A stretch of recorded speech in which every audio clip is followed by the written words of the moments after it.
Fox Sports welcomes you to the following presentation of the National Football League.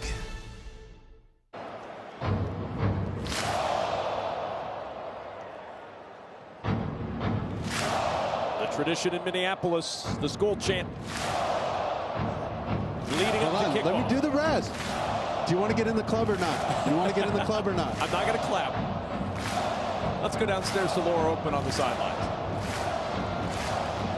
Brandon Staley, I didn't want to interrupt all this. Brandon Staley said there's enough veterans on both sides that understand the urgency of today, knowing how this game can affect games to come. He told his guys, if you're asking why, you're asking the wrong question. The right question is when, because if we keep doing what we're supposed to do, it's not if, but when we turn it around. The question Kevin O'Connell has his team asking, not why or when, but who. What can you do to help the guy next to you? The question that they will try to answer throughout the course of this game is Minnesota won the toss. They've elected to defer. Charger ball, and here comes Justin Herbert. Woo. He's had a stellar start statistically to this season. No interceptions his last 4 games played, but the record is all that matters, and the Chargers are 0-2 to start this season. He's one of those guys you want to let off the bus first. You know what I mean, Kev? The old Troy Aikman rule. He looks like an absolute Greek statue, and he can sling it around the yard. We know that. He's smashing records left and right. The 4-yard line, and out comes Kirk Cousins. Off to a terrific start statistically through for the first 2 games, but a similar story to that of Justin Herbert. The record is 0-2, and we were talking with him before the game. He says, yeah, there's a healthy level of tension and urgency with our group this week. Today's game on Fox is sponsored by GMC. We are professional grade. 7th fumble and 8th giveaway this season, the most in the NFL. Well, this is Angeles, and get our first game break from Carissa Thompson. Thank you, Kevin. Saints-Packers. Saints wanting to get this offense going quickly, and they just did. Derek Carr to former Packer Jimmy Graham, his first touchdown in 2 years. Saints up 7-0. Kevin? Hudson's in trouble, and down he goes. Bosa in on the sack, along with Tuli Tuipoluto. And a sack of Cousins ends the offensive possession. Tuipoluto on the back, Bosa on the front. 7-0 Chargers at the end of 1.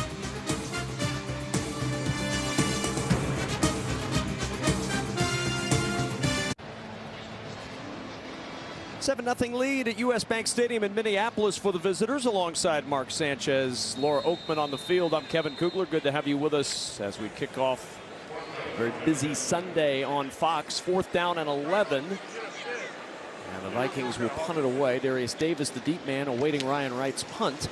And a line drive punt. It'll bounce at the 1 and get into the end zone for a touchback. Well, for Los Angeles, that 0-2 start, but the last 4 games have really just stung. Going back to last year, Mike Williams suffers that back injury in the loss in Week 18. They lose that big lead in the postseason, go into the offseason, time to refresh and wash it away for the start of the year, but then that Miami offense shows up in Week 1. And then overtime last week, 4 straight close losses. And I know 2022 and 2023 are different seasons, Mark, but it's still, if you're a fan, it still stings. Holy mackerel, Debbie Downer alert. How about what the defense is doing today, getting sacks on 3rd down with a guy who doesn't even start? SC guy, no surprise. And the Vikings head back onto the field. Justin Jefferson, 20 catches in the first 2 games. Still looking for his first target of the afternoon.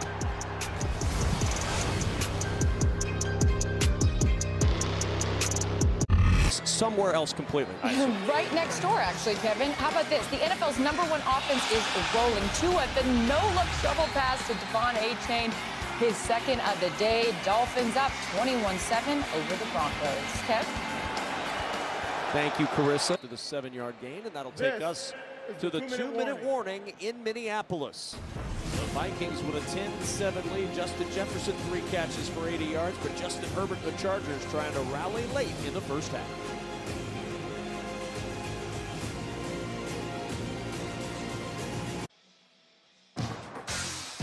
Coming up to Verizon halftime with Kurt, Terry, Howie, Michael, and Jimmy. Love's Lambeau debut. First round running backs square off in an AFC South divisional battle. All coming up on the Verizon halftime.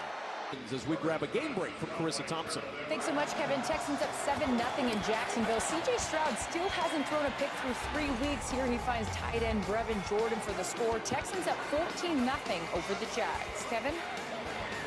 It's to check in with Kurt Menefee. Kurt, what's coming up with the Verizon halftime? Coming up on the Verizon halftime show, Terry, Howie, Jimmy, and Michael will join me with highlights from around the league. And that includes the Patriots, Jets, and Broncos and Dolphins. Plus, we'll get you ready for America's Game of the Week. We'll see you at the half. Throw it away, and halftime is here in Minnesota.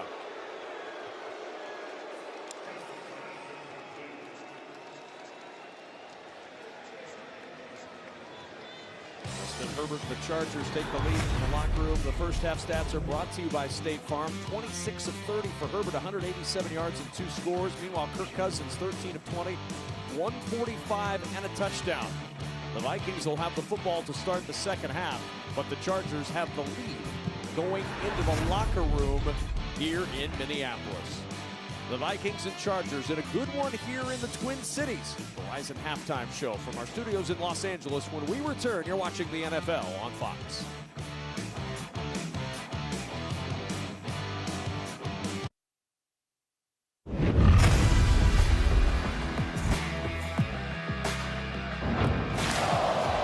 The ball pops out, it's taken away. Oh, give me that lunch money, son. Slung it sidearm and into the end zone. Donald Parham. Pressure coming. Hit as he throws. Gets rid of it to the goal line. And it's a touchdown. Josh Oliver. That was today's game flow presented by Progressive. And then what you missed during halftime was the mascot game. Victor's mascot game. Look at Blue. You're my boy, Blue. Into the backfield, and Blue just saying no. He wants none of that. None of that. Look at Blue. He's just celebrating in a big way. Whoa, I got a lot of questions. Game. You got a lot of questions. Imagine that young man. Talk about the trauma. A giant blue horse just threw you to the turf. And that kickoff is going to bounce into the end zone for a touchback. So we welcome you back to the booth. You know what, no Blue up here to tackle either Mark Sanchez or me, but a very interesting end to the first half. Justin Herbert, 12 straight completions to close the half and give the Chargers the lead. Well, I'm seeing what I want to see from the Chargers. They're improving in their 2-minute mechanics. We mentioned that and beat that drum heavily. They score at the end of the half. Huge for them to get up. Well, remember, the defense is tightening down too. And every time they're going to double Justin Jefferson, I need something out of Osborne. I need Addison. I need Madison to hang on to the football, catch the ball in the flat, and continue to progress the ball down the field. Let's see if they get into their play action stuff. Laura Oakman, you had the chance to catch up with both coaches. I did. Let me start with Brandon Staley, who said offensively they've done a great job handling the pressure, but that turnover was one turnover too many. Defensively, proud of the way his guys hung in on that last drive, said it was a lot of adversity. I'll finish in a second. Go ahead, Laura. Alexander Madison was tackled, so you can finish. He was proud of the way his guys hung through adversity, kept them to a field goal, said this first drive right here defensively is big. He said we need to tighten up in the end zone. As for Kevin O'Connell, I'm going to finish that after this. All right, Kevin O'Connell prowling the sidelines. Well, I'm sure Kevin O'Connell, Laura, did not say, let's fail on this opening scoring drive. What else did he have what did he really have to say? Well, between Staley saying what a big drive this is defensively and Kevin saying the same thing offensively, and said exactly what Mark did. He said we need to sustain our offense. We got to build it off the run, and just said we got to marry that run and pass and convert third downs. Frustration for Kirk Cousins and the Vikings, down 4 in the third.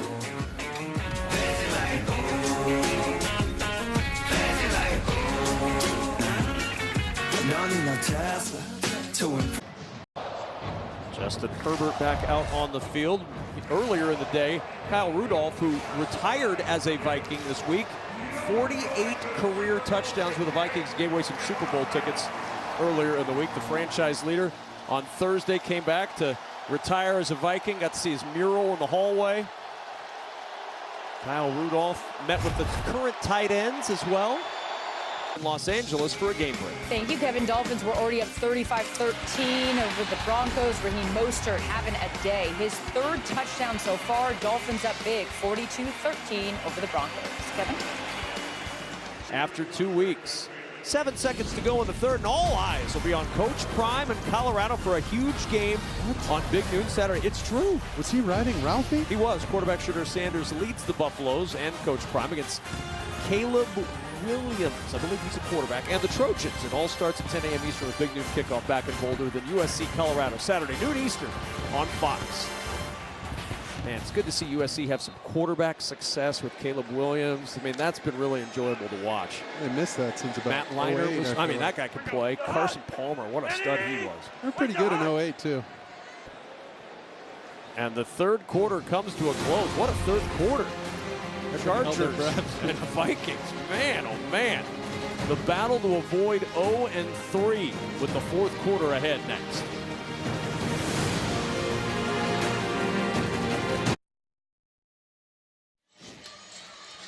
U.S. Bank Stadium in Minneapolis through 3 quarters. The Chargers with a 21-17 lead alongside Mark Sanchez with Laura Oakman on the field. Our entire NFL on Fox crew. I'm Kevin Kugler. First down and 10 from the 30-yard line. And break now with Carissa Thompson in Los Angeles. Thanks so much, Kevin. Letting you guys know what's coming up next. America's Game of the Week. Patrick Mahomes and the Chiefs hosting the Bears at Arrowhead, while the rest of you will watch Dak Prescott and the Cowboys try to get it done on the road against the Cardinals in Arizona.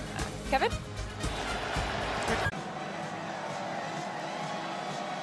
Justin Herbert making some history, 4th all-time in NFL history, fewest games to reach 100-plus career passing touchdowns.